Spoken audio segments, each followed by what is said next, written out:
Sveiki visi, su jumis aš Ziuzė69 arba dar kitaip Drinkeris. Ir šiandien mes žaidžiame RuneScape 3. Ir aš jums noriu parodyti labai gerą money makingą, manyčiau, arba milas per valandą, arba milas pusę per valandą. Jam nereikia jokių requirements, skillų, nieko, tiesiog šiek tiek pinigų. Gerai, tai ką pradėkime. Jums reikia šiaip iš Grand Exchange nusipirkti Royal Dragon Hide'ų. Kaip matote, kurių kuprinės vertė yra 167k. Net 167k. Nu, tai būna 168k. Ir jūs galite bėgti tiesiog šičia.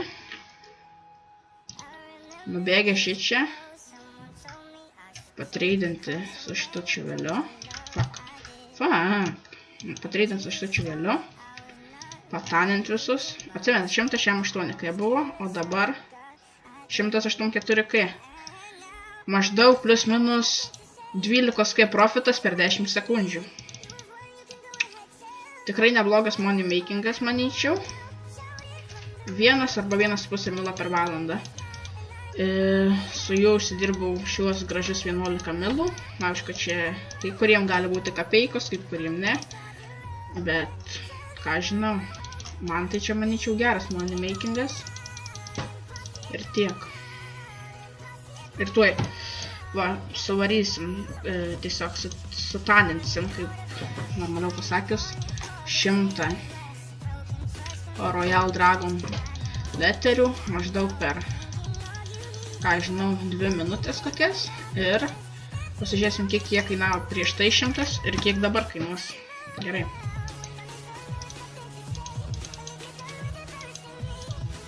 Tai dabar dar liko šiek tiek. Tai aš gal grįžtu, kai jūs bus jau sutaninės. Na štai turiu 100, dabar mes jūs parduosime. Jie labai greitai prasiduoda, manyčiau. Bam, bam. Wow.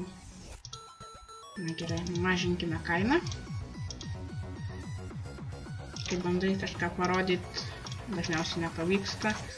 Tik štai dabar bus, opa, 16 ir 12, o history aš už juos sumokėjau tik tais 5, 6, 8 ir viskas per plus minus per 2 minutės. Na tai ką, su jumis buvau aš, Ziuzė69, ir šiandien mes žaidėme RuneScape'ą. Davai ir sėkmės. Ai, bet to, vis pamiršdavau pasakyti praeituose savo videos. Šiaip galit manęs nesubscribinti, tik prašau palaikinkit mane, nes man labai reikia jūsų laikų. Prašau. Nu gerai, sėkmės ir davai.